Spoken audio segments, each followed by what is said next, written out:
So right now I have a bunch of images in front of me and I'm just kind of looking them over, and I'm going to start this with just looking at the images and trying to select one of them and trying to figure out which one I'm going to be using. I'm going to be drawing first with charcoal. So I have two charcoal pencils and a charcoal stick that I'm going to use today. And then I'm going to use a little bit of gesso, and then I have some tube watercolor that I'm going to use. So this is going to be a layered project, and I'm going to pick one reference image to start with.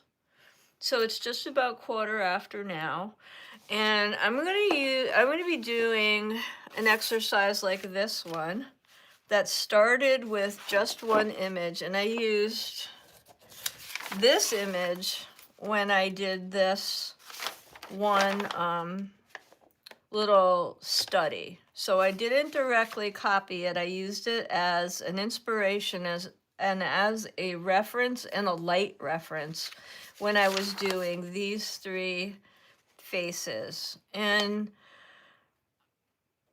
you can do this in as many as you want in this. So you could do 5, you could do 7, you could do 10. It doesn't even matter. But I used this one picture. I really loved the way this image had all these circles, and I kind of added it in, and it kind of broke it up and gave it kind of an abstract kind of look, which I really liked. But I didn't directly copy. I just kind of used the woman as kind of an inspiration and a little bit of a reference for the initial face, and then I just kind of built off of that, and I did use her definitely as a light reference. So I use these pictures a lot of times as a jumping off point. Now this one I find really intriguing, and I really love the hands and the flowers and this veiled woman, so I think I'm going to use this one today. And so this is a layered piece. It starts with charcoal, then there's gesso on top, and then there's watercolor. So that's what I'm going to do. I'm going to use this one lady, and I'm just going to get started sketching, and you'll see how these evolve. I don't know where I'm going to keep this person, but it doesn't matter. It doesn't matter where I start or how big I make them. And I'm just going to draw.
I was immediately intrigued with this picture just because I love hands because hands are so expressive. And I also love flowers. I love how moody it is, and how her face is so emotional, even though, you know, it's just a very pensive, emotional kind of picture. I just love so many things about it. And so I thought it would be a really good one to do.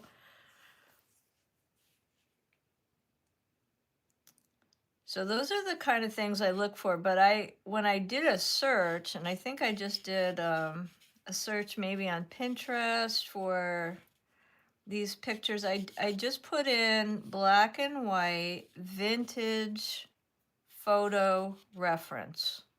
So that's how I kind of search. And sometimes I just do a Google search the same way. And now hands are something that you just kind of have to study and practice, because hands could be hard. And there's a really good book by Loomis, and it's called Drawing the Head and Hands, and it's a vintage kind of art book, but it is one of the best books on studying the hands and head, which, you know, is one of my ones that I do like to recommend. And if I make a mistake, I never stress out about it. I just kind of redraw it. I'm like, ooh, I went over too far. No big deal. I just redraw my lines. Now you'll see in this process that I'm doing today how easy it is to fix any kind of a mistake. Because this is a layered drawing. This layered drawing method is almost foolproof. And you'll see what I mean as we get farther into it.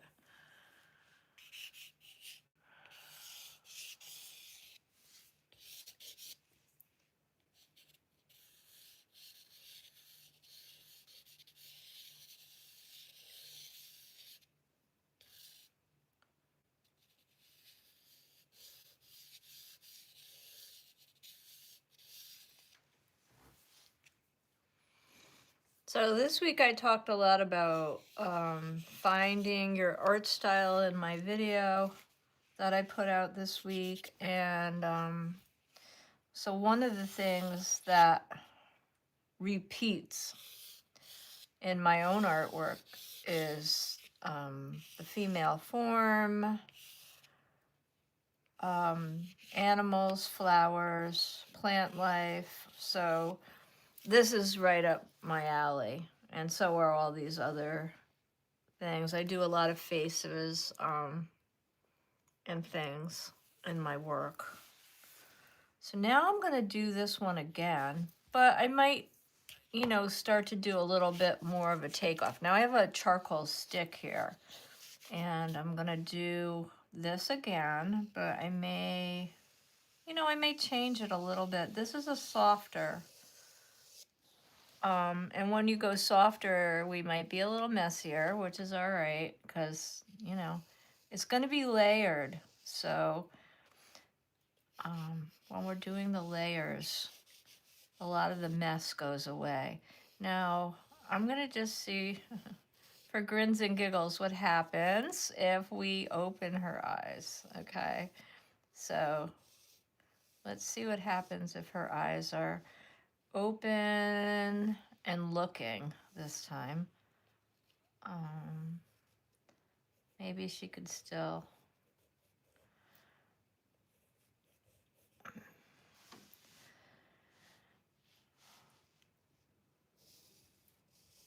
still want her to be.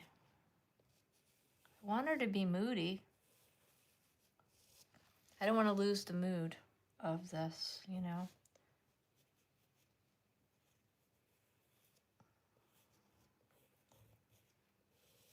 This is definitely messier.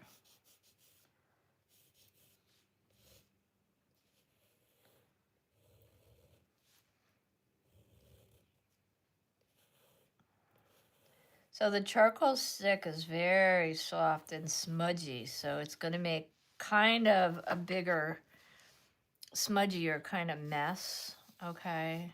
And so this lady definitely has hair. So I'm going to put her hair in first. I am going to put her ear in. But she definitely has some hair happening.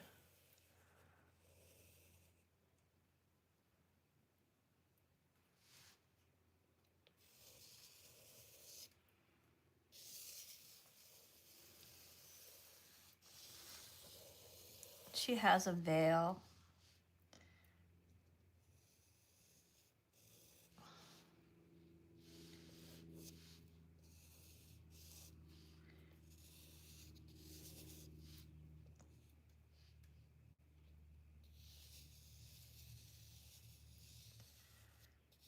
The thing about using a reference is that you don't have to put in every single detail either. You can use what you want to use. You can change things if you want to.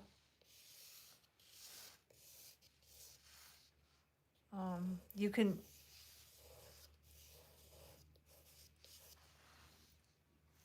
can embellish it, you can add on.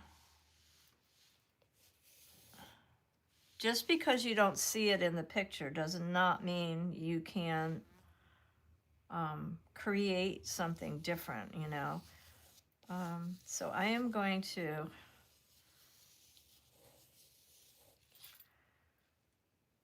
create something a little bit different in this one, I think. But I do love her hands. I think they're very, very expressive. So I want to hold on to some of what I loved about her hands. I find her hands very expressive. And I want to capture that.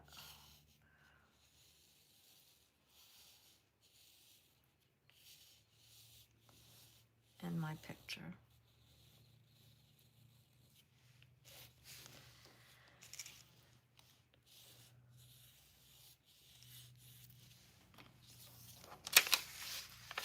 Okay.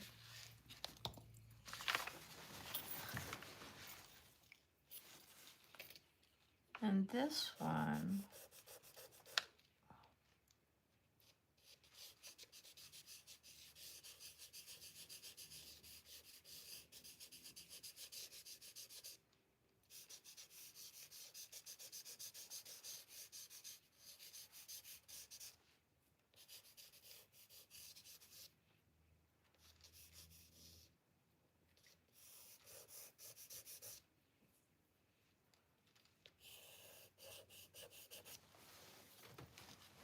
okay.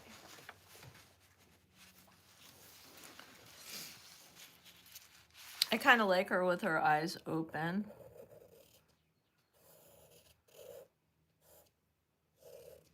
She still looks very moody and sad, and she conveys sadness even with the eyes closed, so we can still portray that emotion with her eyes open, right? So we don't have to keep her eyes closed in order to do that. We can find another way to portray that emotion. And I kind of almost like the one hand better. So as you continue to build upon the idea, you can really start to add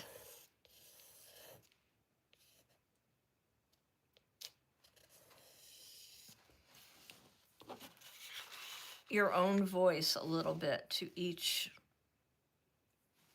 different step in the process. And that's what using the reference as a jumping off point looks like. So now that I'm at this point, I really love this. So I'm going to work just from this. So I'm going to put her away and no longer look at that reference. But now I'm going to work from this one, because this was it's almost like this one was a warm-up. I'm getting used to the image, and now this one kind of was like a jumping off part of working with this. And I like what's happening and how it's evolving. And now I'm going to create something just by looking at my evolution over here. And that's how I do this. I kind of copy a little bit, or not copy, but, you know, use the drawing as a reference. Now I'm evolving, and now I'm going to further evolve.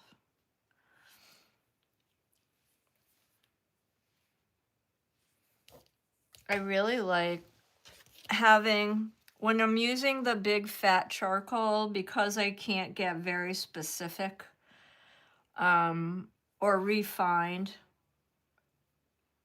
it's causing me to be more loose. So I'm going back to the stick here, okay? If you're wondering why I put some more details in with the pencil, but I think at this juncture, it's like more important for me to be loose or stay loose.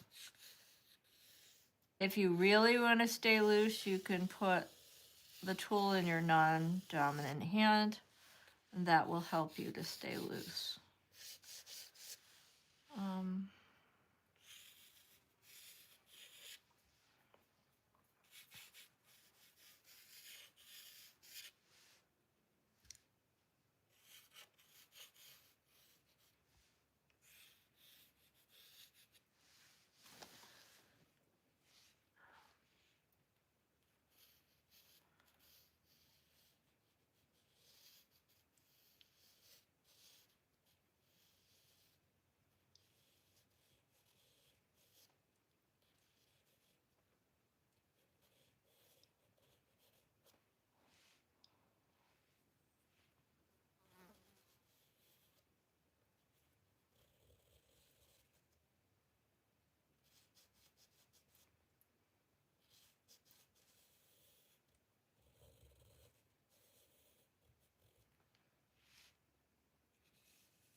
So the next part of this is I'm going to add just a little bit of gesso. Now gesso is not normally used as paint.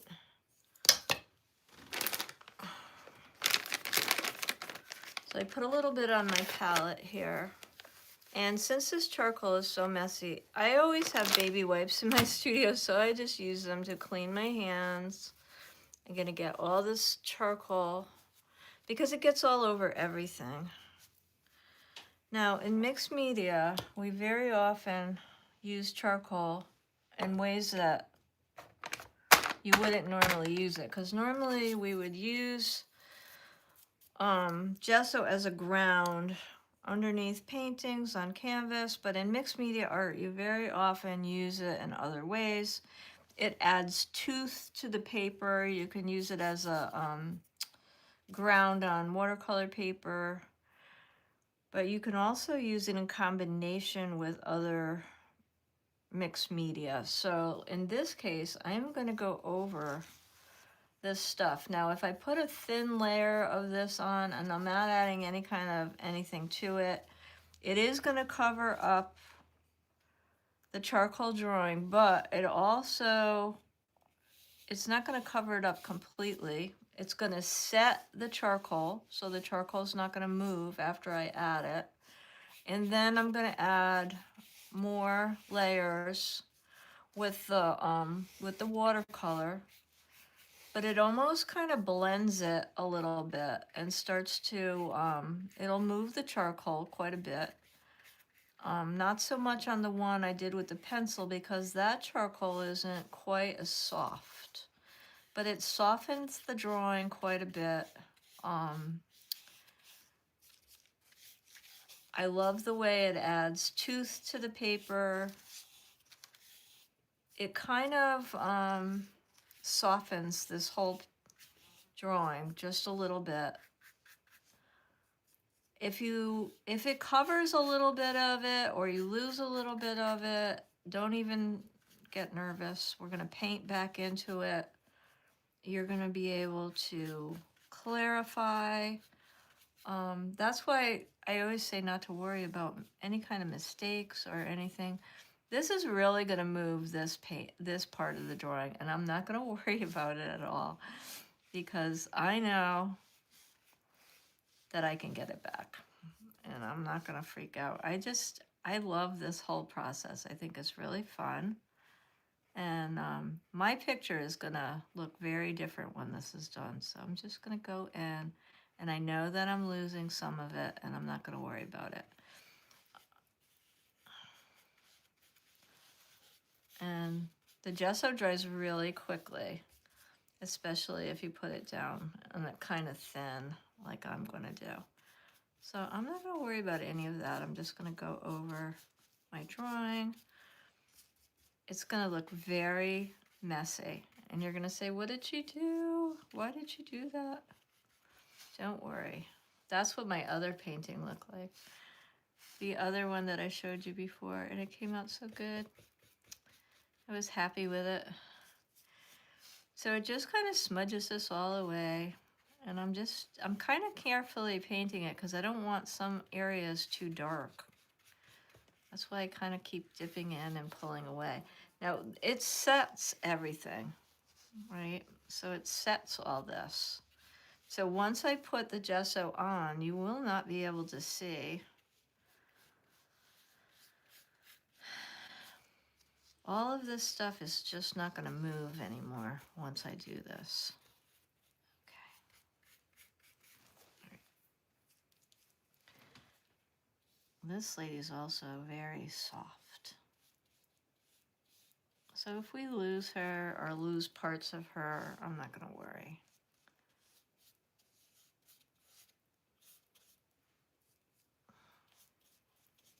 There we go. This is going to add texture and body to the painting that goes over top.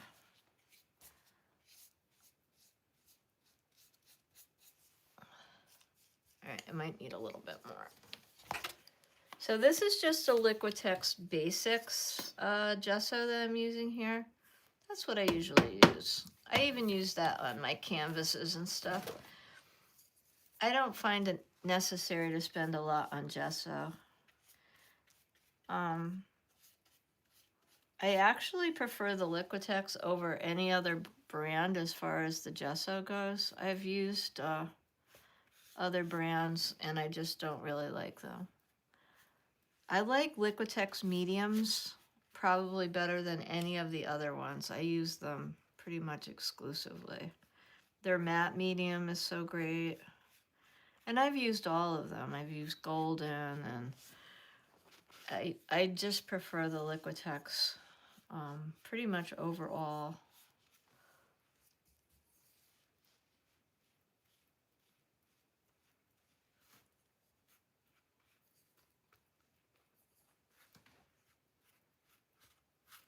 There we go.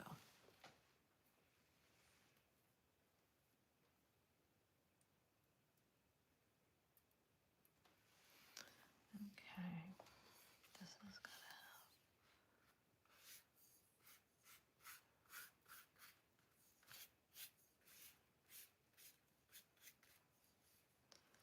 All right, so now I'm just gonna do a very thin layer on the whole rest of this page because I'm not sure what I'm doing with that. But I'm gonna add a thin layer because gesso isn't paint, right? So gesso dries super quick wherever you put it. And even though it kind of looks like paint when it comes out of the bottle, it really is not paint. It's literally a ground. And so it has a different texture also. It has a very gritty kind of a texture. So if you're doing mixed media, it gives the paper a lot of tooth, which I really do like. It's quite nice to work on. And if you had a thin sheet of paper, like a mixed media paper rather than a heavy piece of watercolor like I'm working on here, a heavy piece of watercolor paper, it gives the paper more substance. So when you're done, you've got a kind of more chunky piece of paper. Okay, so now what I'm gonna do, now whenever you're working with anything that's an acrylic kind of medium, you want to get it directly into water. Okay, I'm gonna just put that in water while I'm working. Now I also have out some tube colors of watercolor. Let me get a drink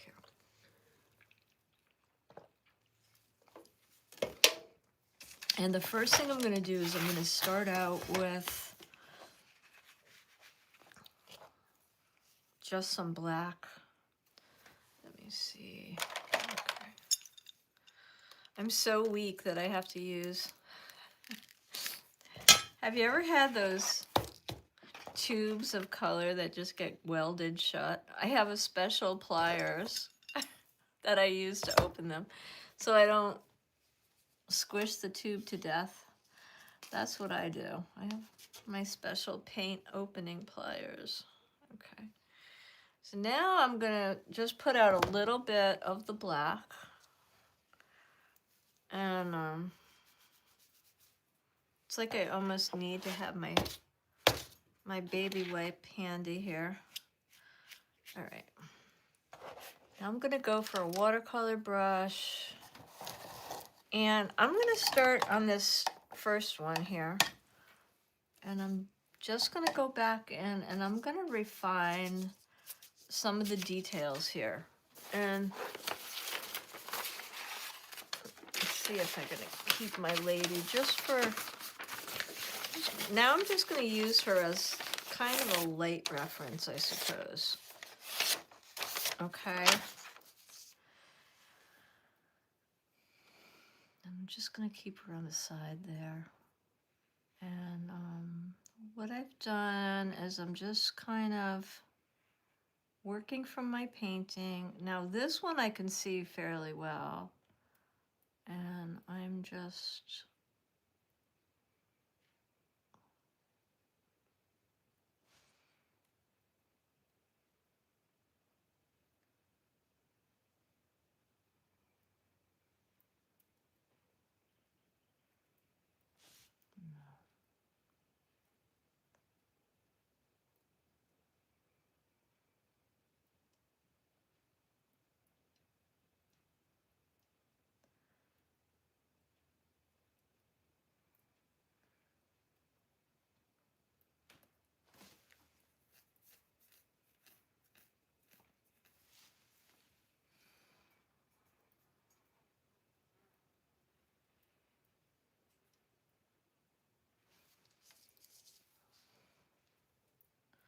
so now I'm just finding the details that I lost when I went over with the gesso. I'm embellishing the ones I want to keep. I'm finding places I want to improve. If I wasn't happy with something, I want to fix it. Or I may want to fix it. If I don't want to fix it, I can just leave it as it is, right? You know, sometimes you want to refine things. Like sometimes like I just like jot things down quickly when I'm first drawing, and then I might want to come back in like now and just really kind of look closer a little bit. You know,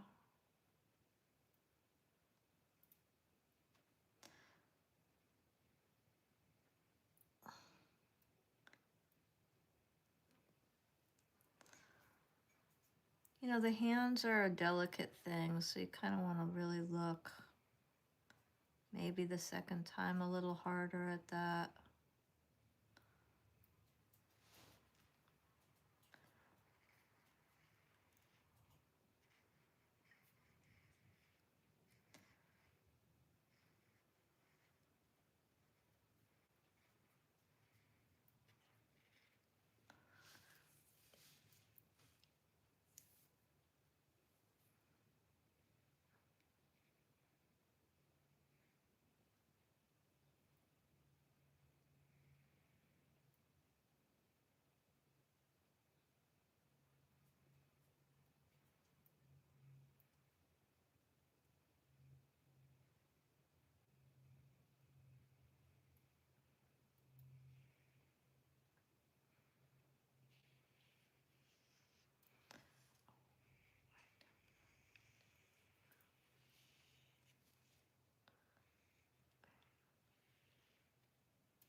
Now, it's really not 100% necessary that you do this with a liquid watercolor. It's just, it flows a little bit better and it's a little easier to use the liquid. That's why I'm doing that here. Because I am a big fan of pan watercolor and I use it a lot. But here, I really feel like this is an easier way to do this particular exercise, and that's why I'm using it in this instance.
Now, I know it looks like I've lost this whole thing here, but I mean, I really can see um, a lot of what I drew.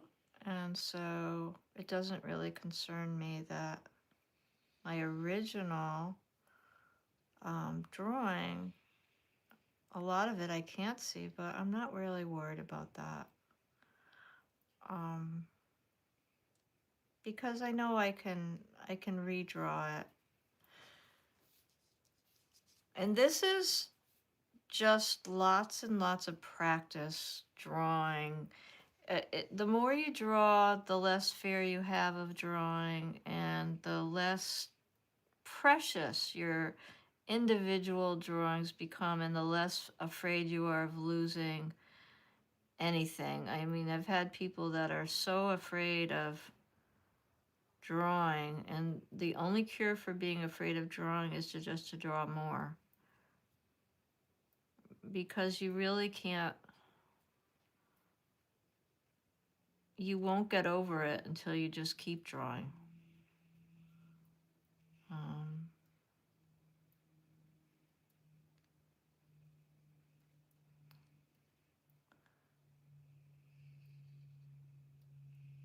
Nothing is more of a kiss of death for artists than being afraid to make a mistake or have an imperfect drawing.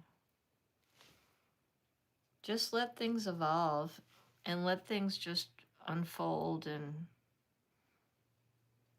let things happen. It doesn't matter if things are perfect all the time. They don't have to be.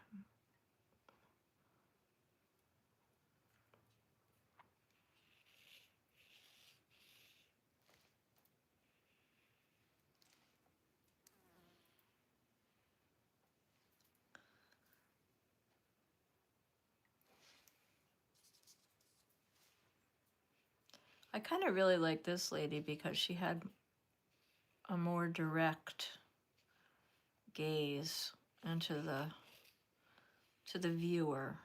I think that's what I liked about her.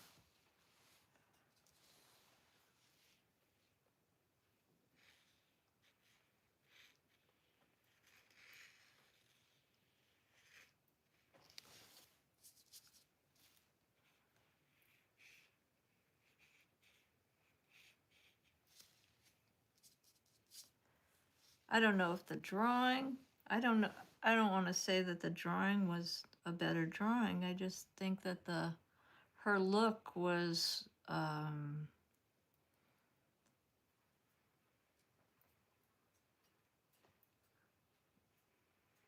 it was a very emotional look, and it was almost like she was asking for something. Where this lady is very introspective, but this one is actually, she needs something and she's asking for it emotionally with her eyes, which is some, I don't know, it's almost more compelling, I think, because she's looking directly at the viewer and asking, where this lady has shut everyone off, you know. So I don't know. Maybe I'm reading too much into my subjects, but it's almost like I want them to have a personality.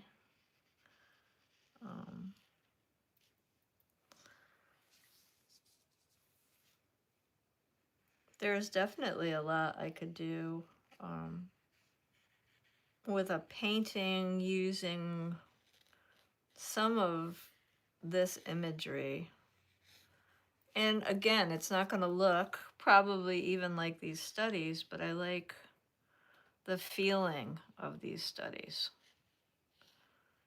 And I think that, you know, you have to give things a time to evolve when you're working, you know, with your reference images and planning for bigger works. But this is where it starts. This is where it all starts. The other place I use these for is a light reference, because it's always good to see how the light is hitting the subject.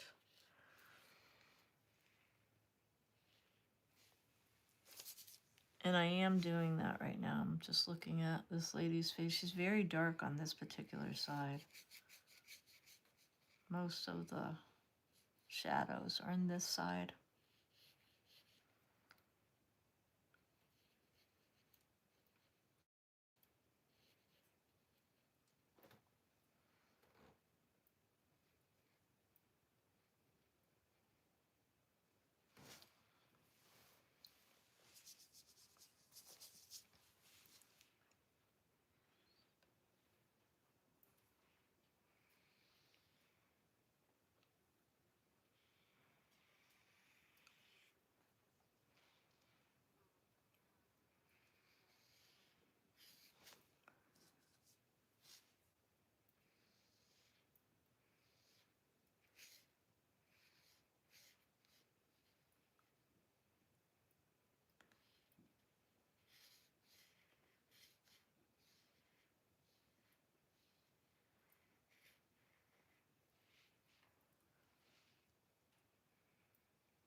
I'm just putting a little bit more gesso on.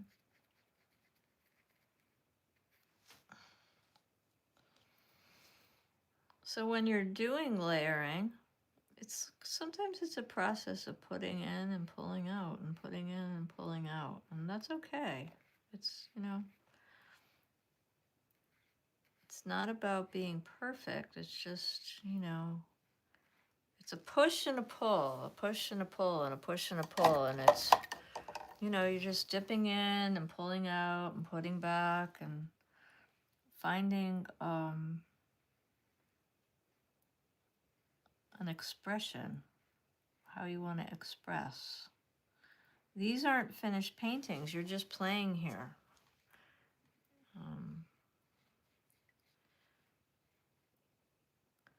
I love the black and white because it is so moody, so black and white and moody.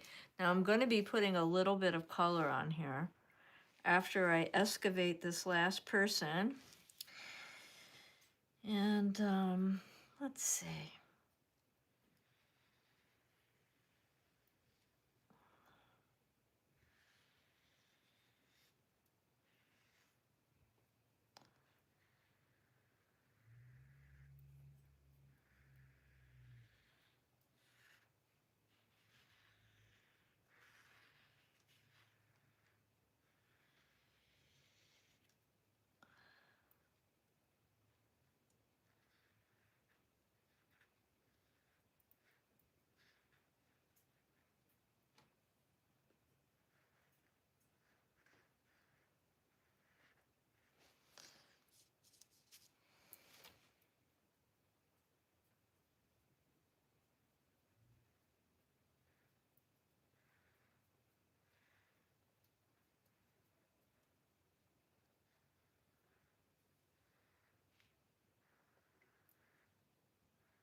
Okay.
So I'm going to add just a little bit of color now.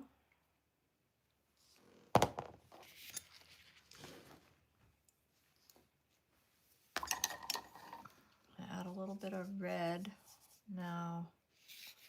This is red gouache.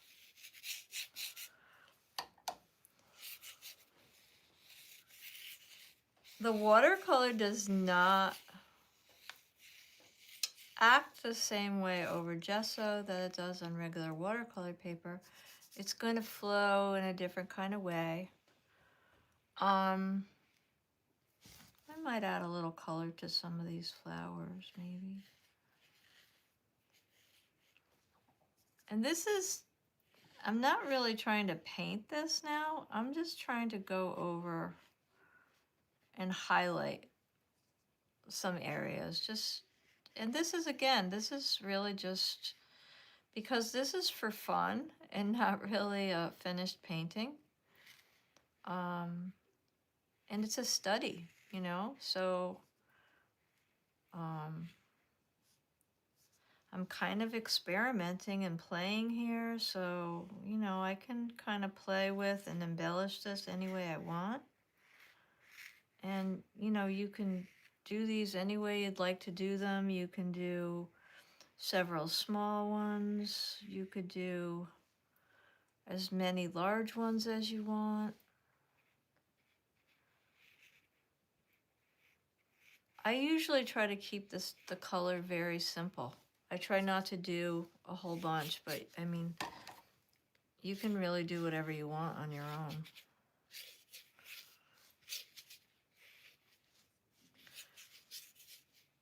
So the gesso kind of makes the paper non-absorbent, okay? Because it's a ground for painting. So it makes it so, even though this is watercolor paper, it doesn't absorb the paint the way it would normally would. So it's a really interesting way to paint with watercolor. So it's also a way to experiment with watercolor if you decided you ever just wanted to do a watercolor this way. That's a really interesting way to work with watercolor. So I've also just painted over gesso with just watercolor. It's just another way to play with watercolor or gouache, because gesso can be really fun. It's just not a way that we normally would use it, but it's a way to do it in your sketchbook or if you want to experiment. So these are just some interesting takes on this one image that I started with, and just trying to portray emotion from this one little image, and all three are very different. And it's just a way to make something your own and try to evolve something without directly copying it. and making it into something that you work from to create something new. So I would just then take this and add more elements to it to develop it into a finished painting. I think I want to work with this. Maybe I would do that. I'm not really sure. But I'm pretty happy with the results in just a short amount of time. Taking it from the little picture that this one looks more like the picture, and then evolving it into these other more very emotional looking images that are from the original but don't look as much like them. And then maybe I can go forward with these and work them into something new and different.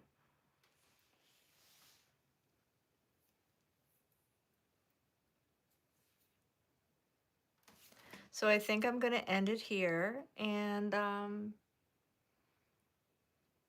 we're going to see you back here. I will be reposting this replay and as a replay, and then you can watch it at a later date.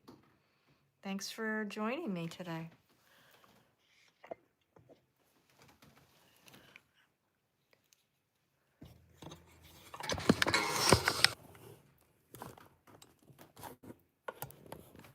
Hi, everybody.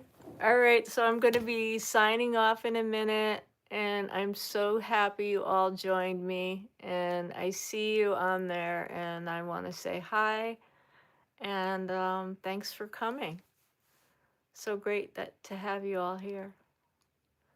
Okay, take care.